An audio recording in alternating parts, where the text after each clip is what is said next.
मित्रों नमस्कार, मैं डॉक्टर रजनीश उपाध्याय।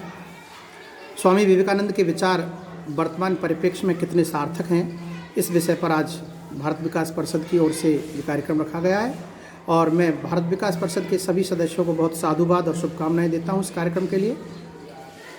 युवा दिवस के रूप में हम स्वामी विवेकानंद की जयंती मनाते हैं और स्वामी विवेकानंद एक ऐसा व्यक्तित्व है जो एक युग दृष्टा थे, युग स्रष्टा थे, एक ऐसे युग पुरुष थे जिन्होंने हमारे भारतीयों का मार्ग प्रशस्त किया। उन्होंने हमारे अंदर की आध्यात्मिक चेतना, हमारी बौद्धिक चेतना, हमारी धार्मिक चेतना, हमारी सामाजिक चेतना, हमारी दार्शनिक चेतना, हमारी शैक्षिक चेतना, उनमें एक समन्वय स्थापित किया और समन्वय स्थापित करने के साथ उन्होंने सर्वश्रेष्ठ एक सिद्धांत दिया, मानवतावाद। क्यों? क्योंकि उन्होंने कहा, मेरे जीवन में उनका एक कोटेशन था। जब मैं पढ़ता था एमए में, तो कॉलेज में एमए में एक किताब चलती थी विवेकानंद विजयम, संस्कृत में 5वां पेपर था वो। तो मैं जब उसको पढ़ता था तो मुझे बहुत अच्छा लगता था, अच्छी फीलिंग आती थी और उसमें लिखा हुआ था कि मैं उस ईश्वर की सेवा करता हूँ जिसे मूर्ख लोग मनुष्य कहते हैं। इस एक वाक्य ने मेरे हृदय तंत्री को झंकृत कर दिया कि उन्होंने इतनी बड़ी बात कही कि मैं उस ईश्वर की सेवा करता हूँ जिसे मूर्ख लोग मनुष्य कहते हैं। अर्थात वो ये कहते हैं, आत्मनिएव आत्मने पश्यति से पंडिता।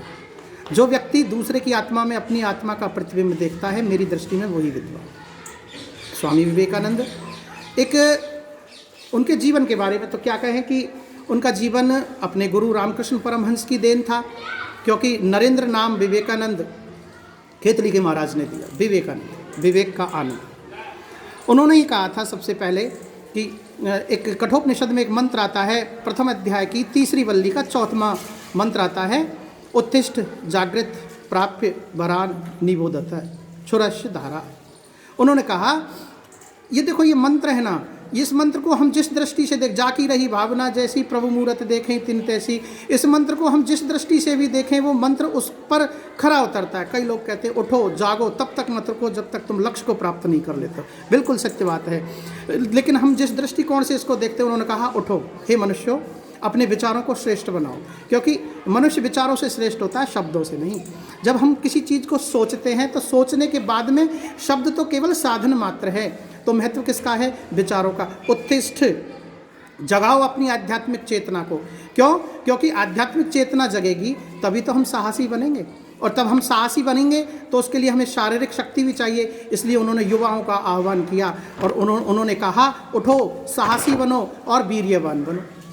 इसका मतलब उन्होंने सबसे ज़्यादा युवाओं को आमंत्रित किया। श्रीमद् गीता जी में भगवान श्री कृष्ण ने कहा अर्जुन से, शरीरमाद्य खलु धर्म साधनम, हे अर्जुन यदि ये शरीर तेरा अच्छा नहीं रहेगा तो युद्ध कैसे करोगे। इसका मतलब उन्होंने एक तुलना, एक समन्वय किया, अर्थात मानसिक शक्ति और शारीरिक शक्ति। क्योंकि तत्कालीन समय एक ऐसा था जब हम अंग्रेज़ों के अधीन थे, एक और हमारी जो अधीनता थी उसमें क्रांतिकारी विचारों की आवश्यकता थी। कौन भूल सकता है शिकागो के धर्म सम्मेलन को। उन्होंने धर्म सम्मेलन में जब समाप्त हो गया तो वहाँ का एक दार्शनिक था, उसके विचार आए थे। एक अखबार था, यूरोपियन अखबार, हेराल्ड नाम था शायद उसका। उसमें कहा था कि आज की इस धर्म सभा में स्वामी विवेकानंद सर्वश्रेष्ठ पुरुष हैं, और यदि इस प्रकार भारतीय विचारधारा इस प्रकार की है, आध्यात्मिक चेतना भारत में इस प्रकार की है, तो ईसाई प्रचारकों को भारत में भेजना हमारी सबसे बड़ी मूर्खता है। इसका मतलब वेदों में, उपनिषदों में, गीता में जो हमारी मानवतावादी जो सोच है, उस मानवतावादी सोच को उन्होंने बाहर लेकर के आए। अब चलिए हम बात करते हैं उनकी सामाजिक स्थिति की। उन्होंने कितनी अच्छी बात कही कि हमारी परंपराओं को, रूढ़ियों को तब तक मत स्वीकार करो जब तक तुम अपने विवेक के तुला पर उनको तोल नहीं लेते। इसका मतलब अगर हम आधुनिकता के बाद की बात करते हैं तो विवेकानंद से बड़ा आधुनिक व्यक्ति कोई नहीं होगा। स्त्री शिक्षा में सबसे पहला उन्होंने आह्वान किया स्त्री शिक्षा के लिए। उन्होंने पुरुष के समकक्ष खड़ा किया स्त्रियों को। और हमारी शिक्षा की जो आज एक नया परिदृश्य हमारे सामने आ रहा है कि शिक्षा को लेकर के, कि शिक्षा ऐसी होनी चाहिए, छात्र केंद्रित होनी चाहिए, अध्यापक पथ प्रदर्शक होना चाहिए। उन्होंने भी तो यही कहा था शिक्षा में कि प्रत्येक मनुष्य के अंदर ज्ञान भरा हुआ है, वो ईश्वर प्रदत्त है, वो प्रतिभा जन्मजात है। तो इसका मतलब क्या होना चाहिए कि जो वो प्रतिभा जन्मजात है, शिक्षक, माता पिता, समाज क्या करते हैं? उस पर से पर्दा हटाते हैं। स्वामी विवेकानंद ने कहा था कि उस पर से पर्दा हटाते हैं और उसको समाज की ओर लेकर के आते हैं। हमारा जो युवा वर्ग है वो भारत में ही नहीं पूरे विश्व में उस स्वामी विवेकानंद के विचारों को लेकर कैसे जाएगा। अब हम वर्तमान परिप्रेक्ष्य में बात करते हैं। उन्होंने कहा था उठो। उठने का मतलब हमारा जो ज्ञान है, हमारा जो शास्त्रों में ज्ञान पड़ा हुआ है, उसको प्राप्त करो अपने अंदर और उसका प्रचार करो। जगाओ इस देश को कि इस पूरी धरा पर एक भारत देश ऐसा देश है जो मानवतावाद पर जीता है।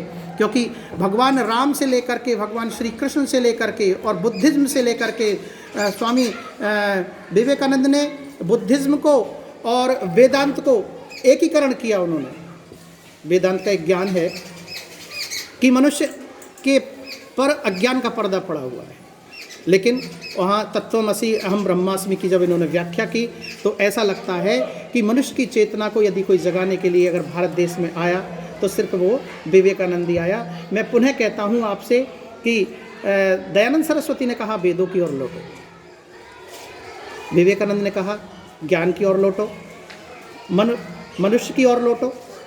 मैं आपसे कहता हूँ आज के इस युग में जब व्हाट्सएप पर दुनिया लगी रहती है, फेसबुक पर दुनिया लगी रहती है, किताबों की ओर लौटो, किताबों की ओर लौटो, किताबों की ओर लौटो। शिक्षा के क्षेत्र में प्लेटो, रूसो, बर्ट्रैंड रसल जैसा हमारा व्यक्तित्व विवेकानंद का रहा है, उनको पहचानो, उनके साहित्य से पहचानो। उन्होंने ज्ञान योग, कर्म योग, भक्ति योग और न जाने कितने हमारी जो ज्ञान पड़ा हुआ था उनकी उन्होंने सार्थक व्याख्या की, जो आज ही नहीं जब तक हम पृथ्वी रहेगी हमारी अनेक पीढ़ियाँ आएंगी विवेकानंद को हम इसी प्रकार से शत शत नमन करते रहेंगे। बहुत बहुत धन्यवाद। मैं एक बार पुनः आप सबको नमस्कार करता हूं और आशा करता हूं कि गंगापुर सिटी में भारत विकास परिषद की ओर से इस प्रकार के कार्यक्रम होते रहें। फर्स्ट आना, सेकंड आना, थर्ड आना ये कोई महत्व नहीं रखता है। महत्व रखता है कि हमारे विचार हमारी आने वाली पीढ़ी तक पहुँचे और हम पर जो ज्ञान है थोड़ा बहुत हम पढ़ते हैं, करते हैं, एक माहौल बनता है। सत्संगति कथे किम न करोति पुंसाम जाड्यम दियो हरति सिंचति वाचि सत्यम मानोनति दिशति पापम अपा करोति। सत्संगति कथे किम न करोति पुंसाम। धन्यवाद।